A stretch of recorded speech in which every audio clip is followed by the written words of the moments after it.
Hi guys, this is podcast number 2 of my channel Conversation Corner. Before we started, we've had quite a few bloopers here, and I hope you enjoy what is due to come. I have with me again my friends who I'm going to interview on some very controversial topics, and today's controversial topic is the conspiracy to take your money away. I have with me guest Prajwal here, who will be coming, and I'll put to him some questions, and it will be revealed to you how the system is trying to take your money away from you. Please welcome Prajwal. Almost sounded like you were going to say I'll put some comfort. Okay, Prajwal. So the topic for today is the conspiracy to take your money away. Now, I have been speaking with Manish for a while, and we've been commenting on something that usually whenever we meet, it's at a cafe or a restaurant on a Saturday or Sunday. And I understand you're self-employed, but most of us are the salaried class, and I see a very common pattern among the salaried class that when Saturday Sunday comes along, they actually spend far more money than they do from Monday to Friday. I was watching a video of a psychologist who said about 30 to 40 years back, you might have gone to meet your friends, you might have had food there, you might have just taken rest there and stayed there for hours on an end. Why is it today that whenever friends are meeting up, they have to meet at the newest cafe in town or the newest restaurant in town to try the latest cuisine? And do you think ultimately this is the capitalistic system trying to take money away from people who can't manage their emotions well? It is pros and cons of capitalism. Just like social media, it helps you connect to people, but also it helps you connect to creeps on the internet. So similarly, capitalism brought development here. Capitalism brought in the fact that you can establish a business, create an entertainment value for people outside of their home, where they can just forget about anything happening outside. You're just drinking a beer, the bottle falls down, it breaks. You don't have to clean it up. Somebody pukes, you don't have to clean it up. It's not your place. It's something you're renting. It's a real estate that you're renting out. So the person taking care of it benefits from taking your money away. Okay. You benefit from not having to be bothered about what is happening that way. You're just there to have some fun, chill, get entertained, and leave. And I see that the consequences of this is not just limited to our wallets being drained out, but our health taking a hit. When we cook food at home, we have at least a certain level of minimum assurance that it will meet certain hygienic standards. But recently in Hyderabad, we've seen that the health inspector has been going to various restaurants and has found that the quality of food being served there is not up to the hygiene standards as they should be there. So not only is our wallet threatened, our health is also threatened. And despite being fully aware of this, why do we continue to keep going out and eat or to meet new people? Why do we have to go to a cafe or a restaurant? Why can't we be at our friend's place like we are today? Because we're mature and people don't have a choice. Suppose you're sneaking out and let's say you're like 17 trying to go to a club. You just get out and meet your friends. And all of your friends are sneaking out by lying to their parents. Whose home are you going to go to? Well, what about us who are in their late 20s or in their early 30s who don't have such restrictions and Then now you're who are running free out to of do? friends. So whoever good friend you have, you can hold on to them. That is why you got stronger bonds. I see. You either got, at the age of almost 30, you either got a friend who's been there for you for 20 years, or you found a friend who you think will be there for you for 20 years. Okay. That is the kind of relation you're looking to establish, right? Correct. The goal is different. You're not trying to impress somebody, try to show that you can gulp down half a liter of whiskey and still walk straight. That kind of, oh, this is so embarrassing, I won't do it, I don't want people to find out. Oh, this is so popular, I'm going to be so trendy, if I do this shit. Correct. That's the difference in maturity exists, right? And like we are shooting a podcast here now. Hookup culture was not there, bro. Correct. Now hookup culture is also there. All of these people hanging out at clubs on Saturdays are trying to impress each other or trying to get a date. get lucky at my end. So, You just You know, talked about not doing the thing that is most popular. If we were to talk about media, most people who wanted to get views on Instagram would go to some very fancy place. They would make reels at some very fancy restaurants. Yeah. Here we are shooting a very simple podcast in a not so fancy setting, but still seeing the importance of this. Why is it that we see people chasing trends nowadays as opposed to daring to do something original? because they are a product of consumerism. Could you elaborate? You've been designed from birth by all the psychological operations running in ads and propaganda. Mm-hmm. You're forced to consume. Do you know Cocomelon? Who's Coco Melon? Cocomelon is a YouTube channel that was about to beat T-Series and get to number one Uh-huh. in the world because children are watching it. Okay. It has over 150 million subscribers, Mm-hmm. and that channel is designed for small kids to consume. Through their parents. No. So, kids are being put on in front of iPads Correct. at a very young age, in front of a phone or TV. And what do kids watch? They're not going to watch the same shows you watch. They're not going to watch the news. Correct. So Cocomelon is a YouTube channel that is creating content that these babies can watch. And you know how do they train their artists to make the content? No. So basically, they put a baby in front of a TV that is playing their content, and then they put a screen beside where something else, where real life people, you know, or real people are doing something. It could be stock footage or from a show. And every time the baby looks away from the screen where Cocomelon is playing, and towards the screen where something else is happening, and they note down the duration that the kid is looking away for. Mm-hmm. And then they fix it until the kid is watching straight the whole video, straight without Oh, looking wow. away. They're psychologically controlling every single second of your baby's mind by grabbing their attention towards a colorful, jingly sounding, video for 10 minutes, 40 minutes. So what we think is our free choice to go to some new place, maybe something we must have watched on Instagram as an ad. Yours. The choice is yours. But are you stable enough to control your mind? Oh, okay. So repeated messages of having to Yeah, go out and consume. If somebody is constantly telling you to do something, you're eventually gonna feel like this must be good enough. So many people Okay. are doing it, I want to do it. No, this is, let's say this is a Thursday afternoon. If not for Independence Day, you would be at work. Correct. You're at work. Millions of other people are at work. But somebody who was not at work a month ago for a vacation is putting up the pictures on their Instagram today. Or somebody who's a model for a living is putting out pictures where they're looking happy, doing some successful stuff, or enjoying their life, having a vacation, eating fancy food, looking over a mountain or at a beach. You're looking at that at 2 p.m. in the afternoon, after you had lunch, going back to your corporate life, doing your job while at your desk. Obviously, you're gonna feel like shit. You're gonna feel like, oh man, this is what I'm missing out on. Do you have the control to not look at that, focus on your work, just live your life? Because there's a million other people who are doing the same thing you are. Exactly. Do you deserve to be unhappy? No.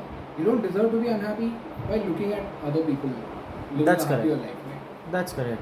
So basically, if I understand you correctly, there is a design, not by a person in particular, By the- but it's a a system. systematic- A system has been created where we are made to feel very discontent with who we are unless we are very wealthy or influential. Yeah, because if you cut all of it out, it's like how you go to a gym, look into the mirror. That is how you know you made progress. You take your weight on day 1, you take your weight on day 60. You know you made progress. Now, if your only comparison is that you're not in a six pack, in front of a beach, or sitting in a shack, looking over a mountain, if you're not skydiving, if you're not doing any of that, or if you're not talking in front of 6,000 people in a giant stadium, then you're not made success. That is what is made. You're made to feel that you're not succeeded if you're not doing this. But if you don't look at all that, if you're comparing yourself to the best, then how many people can be the richest person in India?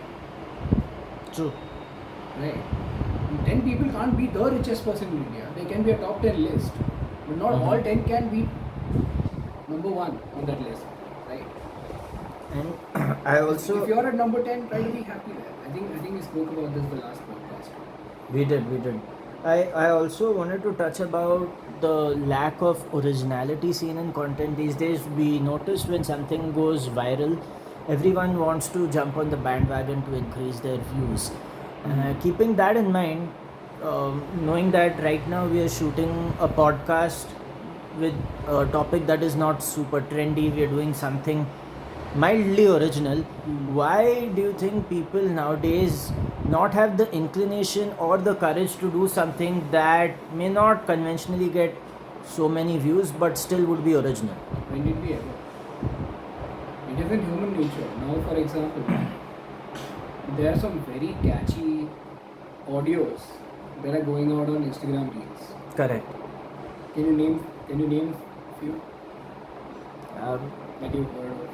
I've heard of maybe some Russian songs, the Jaane Moe Moe. Meri Jaane Man, Moe Moe. Yeah. Yeah, Some recent ones. not that I can remember of, but I do remember Moe Moe was quite popular.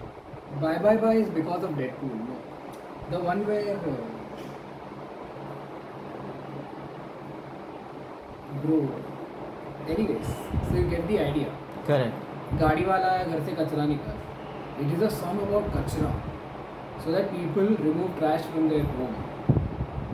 Why is that? Why is that so famous? Why are millions of people listening to Rinkya Ke Baba? Mm. Because it is catchy. The human brain looks for patterns. When you create a rhythm, when you create every musician knows this.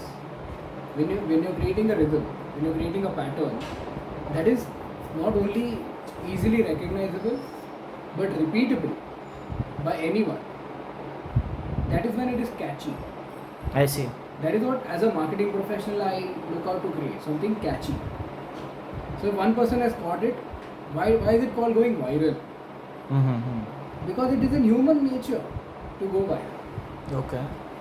What happens initially? So now AI has come out. People were first scared, but whoever is adapting to AI is evolving.